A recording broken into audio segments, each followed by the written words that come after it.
안녕하세요, 뮤즈입니다. 오늘은 아이폰 XS 맥스를 소개해 드리려고 합니다. 제품은 미국에서 직구해온 제품인데 어제 배송이 돼서 이제 오늘에서야 소개를 해드리게 되었습니다.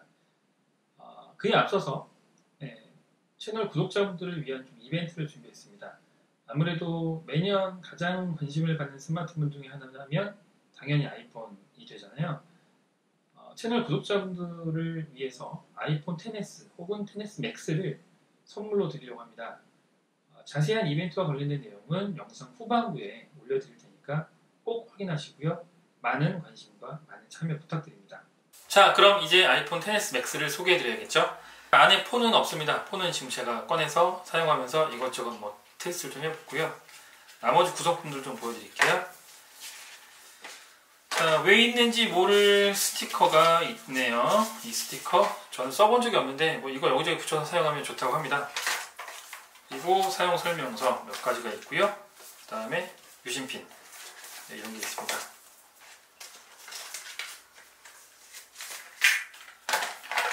다음으로 말씀드릴 부분이 바로 이 충전기입니다. 너무 좀 심하죠? 아이폰은 갈수록 커져가고 배터리도 그래도 조금 늘었는데, 물론 이번 아이폰 XS는 10보다 배터리 용량이 좀 줄었습니다. 어쨌든 고속 무선 충전이 지원되는 이 상황에서 아직도 이 5W짜리 충전기를 제공합니다. 너무하죠? 분명히 홈페이지에 고속 무선 충전을 지원하는 그런 충전기도 있고, 그 다음에 고속 충전을 지원하는 어댑터도 있습니다. 그런데 애플은 아직도 이렇게 작은 걸 주는 이유가, 결론은 박사들이 팔아먹기 위해서 라는 생각밖에 안 드네요. 얘기해 줄 부분은 또 있습니다. 이 이어폰, 에어팟 아닙니다. 이어팟입니다. 자, 무슨 말씀이냐면 선이 있다는 얘기죠. 에어팟은 선이 없죠. 21만 9천 원에 공홈에서 판매하고 있고 오픈마켓을 통하더라도 16만 9천 원 정도입니다. 그런데 그게 아니라 그냥 이어팟, 선 달린 거고, 더 심한 건 바로 이전 모델까지만 하더라도 젠더가 있었죠. 이제 젠더도 없습니다. 젠더도 구입하라고 합니다. 물론 이 이어팟을 제공했을 때 이어팟을 사용하는 분들은 아마 거의 없으리라 생각합니다. 왜? 단자가 없잖아요. 그죠? 젠더를 연결해서 쓴다? 불편하잖아요. 거의 대부분 아마 블루투스 이어폰을 사용하실 거라 생각하는데, 그럼에도 불구하고 제조사라면 기본적으로 예의는 지켜야 된다고 생각하는데 안 지키네요. 그리고 케이블, 6개월 쓰면 많이 썼다라고 아주 평가받는 그런 라이트닝 케이블입니다. 이번에도 마찬가지가 아닐까 하네요. 그럼 이제 아이폰 XS 맥스를 소개해드려야겠죠. 이 폰의 경우는 화면 크기가 6.5인치입니다. 아이폰 XS는 5.8인치라 아이폰 X과 비교하기에 딱 맞는데요. 아무래도 폰 크기가 훨씬 더 커졌기 때문에 아이폰 X과 화면 크기나 이런 것들을 비교하는 건 좀 말이 안 된다고 생각을 하고, 아무래도 경쟁사인 갤럭시 노트 9과 비교를 해봐야 될 것 같은데요. 갤럭시 노트 9의 화면 크기가 6.4인치입니다. 그리고 XS 맥스는 6.5인치죠. 그런데 폰 크기는 노트 9이 더 큽니다. 좀 많이 큰 건 아닌데 그래도 좀 크죠. 무게도 좀 더 나갑니다. 따라서 화면 크기가 더 큼에도 불구하고 폰 크기가 더 작다는 건 더 베질레스를 완벽하게 구현해냈다라는 이야기가 될 수 있을 것 같습니다. 10과 XS 맥스의 차이점은 외관상으로는 사실 별로 없습니다. 그런데 꼽자면 이 상단의 안테나입니다. 안테나 띠가 상단과 이 하단에 각각 들어가 있습니다. 원래 10 같은 경우에는 이 측면에만 들어가 있었거든요. 그런데 이 상단과 하단에 띠가 더 들어감으로 해서 수신 감도가 더 좋아졌다고 하는데요. 이 부분은 차차 말씀을 드리겠습니다. 자, 아이폰 XS의 외관을 좀 더 살펴보자면, 이 왼쪽에는 그 잠금 버튼이 있죠. 그리고 그 아래는 유심 트레이가 있습니다. 이번에 다들 아시겠지만 아이폰 XS와 XS 맥스 같은 경우는 듀얼심이죠. 그리고 물리심이 아니라 e심인데요. 이 e심과 관련돼서는 국내에서 지금 논란이 좀 있죠. 왜냐하면 e심에 그 비용을 받겠다라고 하는 부분들이 있기 때문인데, 외국에서도 비용을 받고 있긴 하다고 합니다. 물론 전부 다 받는 건 아니지만 우리나라에서도 이걸 받는다고 하는데 공기김선달 얘기가 좀 나오고 있죠. 그리고 왼쪽에는 소리와 진동 모드 전환, 그리고 볼륨 버튼입니다. 그리고 하단에는 자, 가운데 충전 단자와 좌우에 스피커가 있는데요. 자, 안테나 띠가 생김으로 인해서 스피커가 더 줄어들었습니다. 왜 이렇게까지 할 수밖에 없었는지는 사실 좀 궁금하긴 한데요. 이 부분은 뭐 나중에 한번 확인을 해서 말씀을 드리도록 하겠습니다. 자, 후면 저는 원래 10은 제가 스페이스 그레이를 구매했고요. 와이프를 실버 제품을 구입을 해줬습니다. 그런데 보면 실버 제품이 색상이 원래는 화이트 느낌이죠. 그런데 화이트 느낌이 아니고요. 말 그대로 실버 느낌이 난다고 하네요. 보면 각도에 따라서 화이트와 실버를 좀 왔다 갔다 한다고 합니다. 이 부분은 뭐 직접 눈으로 확인을 해보시면 될 것 같습니다. 그리고 카메라 부분을 얘기해 드리겠죠. 카메라 부분은 전작과 똑같은 듀얼 카메라고 후면 같은 경우에는 각각 1200만 화소에 OIS가 들어가 있습니다. 그런데 왜 더 좋아졌느냐 라고 한다 그러면 센서 크기가 일단 더 커졌고요. 그 다음에 화각도 더 넓어지고 스마트 HDR이 들어가서 사진과 영상 촬영이 더 좋아졌습니다. 뭐 이 부분에 관련돼서는 아마 애플이 발표했던 키노트를 통해서 확인하셨을 것 같은데요.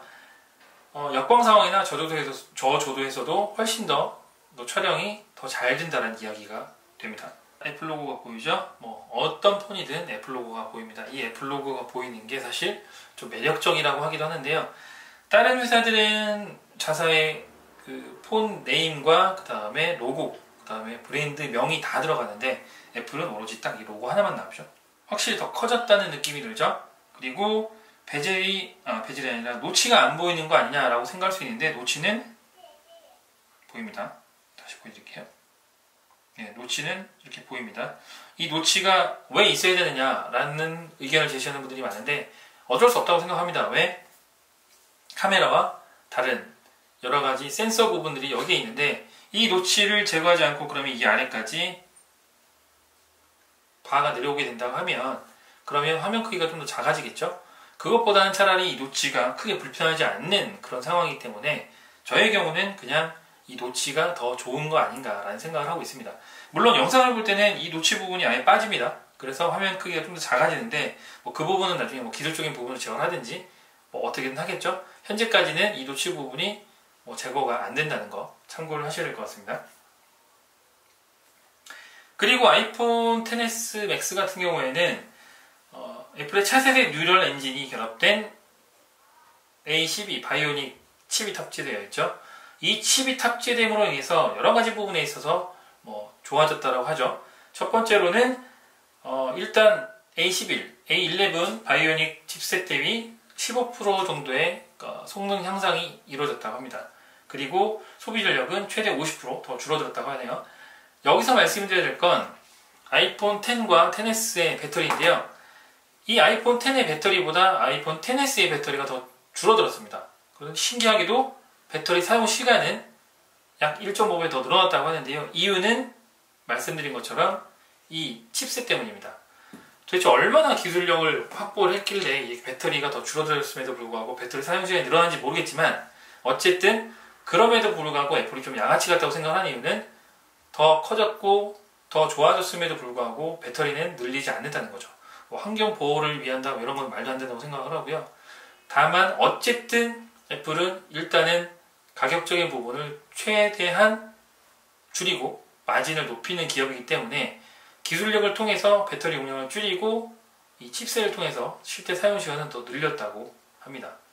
여러 가지로 참 불만이 제기될 수밖에 없는 부분이겠죠.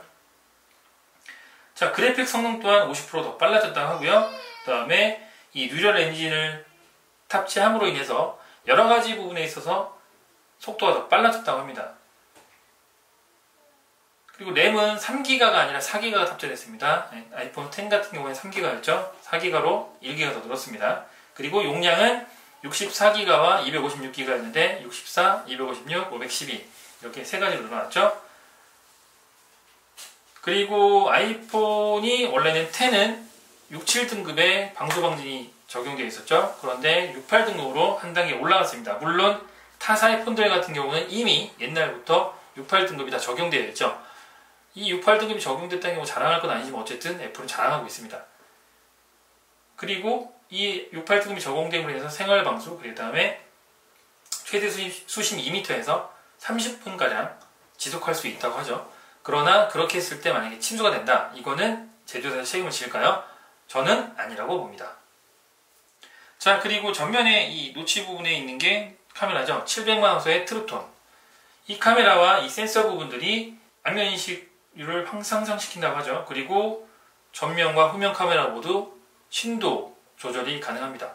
이 신도 조절이 가능하다는 부분이 이번 아이폰 XS와 XS Max의 가장 큰 장점 중에 하나라고 할 수 있는데요. 이 부분은 제가 나중에 보여드릴게요. 오늘은 간단하게 개봉기만 좀 올려드리도록 하겠습니다. 자, 아이폰 시리즈의 최대 장점은 역시 iOS죠. iOS가 탑재되어 있음으로 인해서 이 스펙적으로 좀 부족한 부분을 완벽하게 보완을 해줍니다. 당연히 아이폰 XS와 XS Max에는 iOS 12가 설치되어 있죠. 아이폰 X도 이미 업데이트를 한 상황인데 기능적으로 XS가 얼마나 더 X보다 좋아졌는지는 향후에 보여드리도록 하겠고요. 오늘은 간단하게 아이폰 XS Max에 대해 소개를 해드렸습니다. 좀 더 많은 부분을 소개를 해드리고 싶긴 한데 아직은 저도 좀 더 많이 살펴봐야 될 것 같고요. 그 다음에 제가 말씀드린 것처럼 이벤트에 관련된 내용을 간단하게 소개를 해드리도록 하겠습니다. 자, 오늘은 아이폰 XS Max를 소개해드렸습니다. 자, 즐겁게 보셨는지 모르겠지만 아마 재미는 없으실 거예요. 왜냐면 이미 다 보셨잖아요. 그렇죠? 다른 분들의 영상을 다 보셨을 거기 때문에 이게 그렇게 중요하진 않습니다. 중요한 건 이 XS Max나 XS를 선물로 드린다는 거죠. 물론 이 직관 제품을 드리진 않습니다. 왜냐면 리퍼 안 되죠? AS 안 됩니다. 아직까지 확정된 건 아니지만 안 된다는 얘기가 많아요. 그래서 아마 안 된다고 보는 거고, 이걸로 선물로 드린다 하면 그냥 고장났을 때 사상업체 찾아가거나 아니면 버리라는 얘기밖에 안 되죠. 당연히 이건 안 드립니다. 그러면 어디서 폰을 협찬을 받느냐? 제가 구입하진 않습니다. 왜냐면 돈이 없어요. 저도 유튜브 채널 이제 키우기 시작했는데 당연히 돈이 없겠죠. 따라서 제가 직접 이거를 구매해서 쓰진 못하고요. 저도 협찬을 받았습니다. 폰사와에서 제가 또 아이폰 XS Max를 폰사와에서 구입할 건데요. 제가 구입하는 조건으로 이 폰 한 대를 더 협찬 받기로 했습니다. 물론 제 채널을 많이 구독해 주시고 많이 봐주시고 많이 댓글 달아주시고 좋아요 눌러주셔야만 이 XS Max를 드릴 수 있는 건데요. 어쨌든 저는 어떻게든 구독자분들 늘리고 많은 분들 방문하게 해서 이 XS Max를 선물로 드리려고 합니다. 구독자분들이 많으면 많을수록 XS가 XS Max로 늘어날 것이고요. 용량도 64기가 아니라 512기가로 바뀌게 될 것이라고 말씀드립니다. 또한 이 폰 하나만 드리면 안 좋잖아요. 몇 분이 더 구독을 하실지 모르겠는데 이 폰 한 대만으로는 만족을 못하겠죠. 따라서 무선 충전기나 보조 배터리나 기타 액세서리를 많이 선물로 드리려고 하는데요. 이것은 주파집에서 협찬해 주십니다. 많은 분들이 구독을 해주셔야 더 많이 협찬을 받을 수 있고요. 좋아요 많이 눌러주시고 구독 많이 해주시고 댓글 많이 남겨주시면 남겨주실수록 협찬의 규모는 더 늘어날 수밖에 없겠죠. 따라서 자세한 이벤트 내용과 기간은 꼭 블로그 포스팅이나 아니면 유튜브 채널 설명에서 확인해 주시고 그 기한 내에 많은 분들이 구독해 주시고 많은 분들이 관심을 가져주시고 참여해 주시면 감사하겠습니다. 선물 많이 드릴게요.